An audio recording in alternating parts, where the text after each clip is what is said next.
What is going on, everyone? It's Ultimate Spy 53 here, and welcome to another episode of Reviewed number 125. And today, I'm going to be reviewing the Chronicles of Narnia, The Lion, the Witch, and the Wardrobe.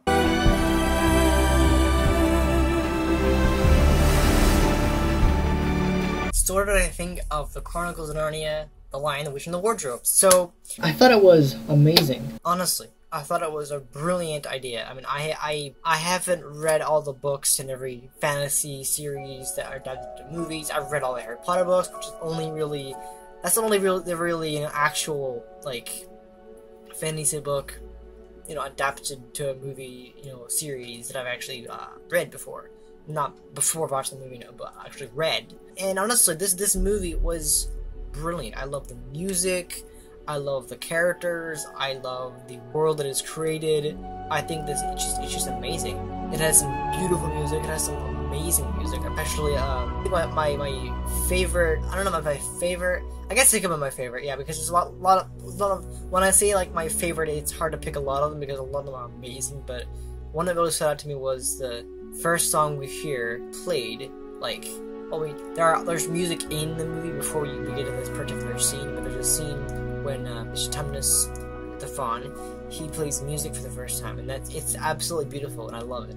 And that's my favorite song, probably my favorite song out of all the entire soundtrack. Well, among others, there's a lot of amazing music in that movie, but I mean, this is obviously the first movie in like 3 of them, because they made they made 3 of them, but they're making a 4th one also, but this is like the first one, and I figured I might as well review because I haven't done so.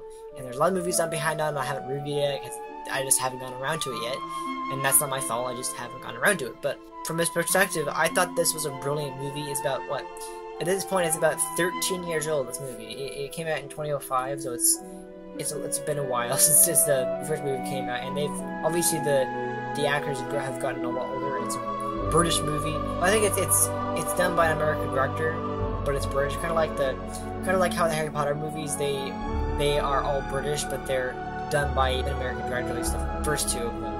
And I think subsequently there are, I think, probably some producers who are American too.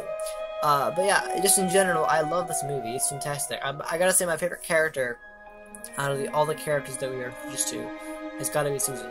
I mean, it's obvious why. She's beautiful. She's amazing. I mean, she's courageous. She's adventurous. I love her. I like, the fact that she has a bow. Because I think, come on, honestly, bow and arrows are awesome. They just are. They're sick. So I just think that she is amazing. She's my favorite character. She's absolutely beautiful, absolutely gorgeous. I mean, seriously, she is. She's cute. She's adorable. She's gorgeous. She's just beautiful. Like, she is beauty right there. Just like it's hard to like not look at her. It's amazing. She is drop dead gorgeous. But that's pretty much why well, it isn't just because of her beauty. It's also because of, I just love her character. I love the way she does everything. And also Lucy's also really cute. And she's a really brave person too. I mean, I feel like Lucy and Susan are both brave, but I felt like Susan in general, she was the one who like was trying to say like, oh, that there's no magical land in that wardrobe. There couldn't be, kind of thing. And that's the thing about her, is that I just found like she was just, strong and amazing. It's just why I like her so much. But also, there's a lot of other really amazing things about this movie. There's a line in that movie that I just thought was funny as hell. It was one of the best lines in the movie, and it's, I think it's the final battle, it's the final act of the movie, when Edmund is on his horse. I think it's just before that they're training.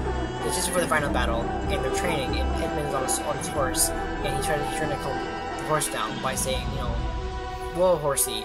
But the horse apparently talks, because all creatures in Narnia talk, so he says, my name is Philip. And I love it. I think it's a fantastic line. It's so funny.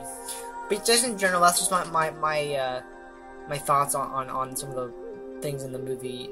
I had a great cast. Jim Brabant played the professor. It had some typical fantasy creatures in the movie, like you'd normally expect. Not all of them, but quite a few. It had fawns, centaurs, actually female ones, because you mostly see male ones, and minotaurs, and also like a dwarf, obviously, but it actually has like some rhinos and some, I think it's cheetahs, I think it was in some of there, some eagles, all manner of folk, and that was, I mean, yeah, you have to have some kind of magical creatures in there to be a fantasy movie. It was, you know, the swords, the armor, all that stuff. I think that Lucy had a really good gift, like the fact that she had like this potion. I think it's like the gist of the fire flower, but it's supposed to get this potion where one drop can heal anybody. Obviously not Aslan, but yeah, that's pretty much the idea. And I will say though that two things that surprised me the first time I saw this because I think I saw it recently and then I saw it again just now, and I forgot that Kieran Shaw, I think his name is. Yeah, I'm reading that right. I have a list here. The dwarf, who is basically the henchman of the queen, or the White Witch. And basically, he is also known for playing the Hobbit stunt doubles in the Lord of the Rings. I don't know about the Hobbit. I think they didn't, because the Hobbit had issues with the whole 3D thing, so they didn't really do any stunt doubles. I think they did actually, but I think that first like scene in Bag End, that was all blue screen, a lot of stuff. I think it might have been green screen. I don't know what it was, but basically there was a lot of his work, Kieran's work. He does a lot of, you know, stunt doubles and stuff like that, and all that other stuff. And, you know, for the Hobbits at least. And in this movie, he played a dwarf, because obviously dwarves have to be small, so he played a dwarf that was basically the right hand man of the White Witch. That's basically, it was really cool to see, because I hadn't seen this movie in years. Literally, I hadn't seen the first movie in years, so it was all new to me that I completely forgot that he was in the movie. Like, I completely forgot a lot of what I saw in the beginning of the movie, like the London Blitz. I completely forgot that was in the movie. Like, it completely slipped my mind that wasn't even in the movie, because it had been so long. But in general, it was really good. The fox was really cool because he was also voiced by another actor that I recognized immediately, and that was Rupert Everett. You may know him for voicing the role of Prince Charming in the Shrek movies. I mean, it's obviously, if you know what his voice sounds like, you probably recognize the fox from this movie. But it was a brilliant concept. In general, Narnia 1 was a phenomenal movie. It was fantastic. I love the epicness in it, the battles, the music, the characters, the armor, the swords, all that stuff. In fact, there's even a Father Christmas in there. It's supposed to represent Santa, but I think it's credited. The actor is actually credited as Father Christmas. He doesn't look anything like Santa. I think it's supposed to represent the Santa of Narnia. If there was a Santa of Narnia, obviously Santa isn't real, but like it's basically Father Christmas is the next best thing. So he basically gave the three kids, at that point, three kids tools and stuff to fight the war and all that stuff. But in general, I like this movie. I mean, having not read the book, I don't know how different it is, but I will say it's a brilliant concept, and I loved it. I thought the music was fantastic. It was absolutely beautiful. Absolutely, I just love the music. I mean, in general, it was a very fun movie to watch. I'm definitely looking forward to watching and reviewing Prince Caspian, which will be next week. In fact, I'm reviewing all 3 movies because there's a 4th one coming out next year. That's pretty much all I can say, really. In general, though, I liked it because I like British people. I love the British. I love British movies. I love fantasy movies. I'm a big fantasy nerd. I just love fantasy stuff, and I love The Lord of the Rings, Harry Potter. I mean, Harry Potter, it's fantasy in the magic stuff, but there's no swords and shields and all that stuff. It's because it's in school, so it doesn't feel like it's it's a fantasy movie, but like it's a different fantasy movie. It's a different world. But the one I'm talking about is with with magic, magical creatures, swords, shields, castles, princesses, kings, queens, all that stuff. You know, it's crazy that it's been this long. 13 years since the first movie. I mean, it's insane. Also, one thing I wanted to talk about before that's all I can say about the movie, is Aslan. Now, in terms of fantasy creatures in the movie itself, I think my favorite has got to be Aslan. I mean, Mr. Thomas is a a personal favorite in terms of like a beloved character, but Aslan, because he's like the mascot of the movie franchise, he belongs to my favorite actual fantasy creature because he's so amazing. I mean, he's voiced by Liam Neeson. I think this is after he played Qui-Gon, because that movie came out in 1999, so it would have been 6 years since he would have been playing Aslan. So, but I mean, another thing is that he's Irish, but he was able to pull off a a British accent pretty well, actually. I mean, that's the thing with dialogues. You gotta do really well, or else it just doesn't work. But just in general, I like this movie. It was a very good movie.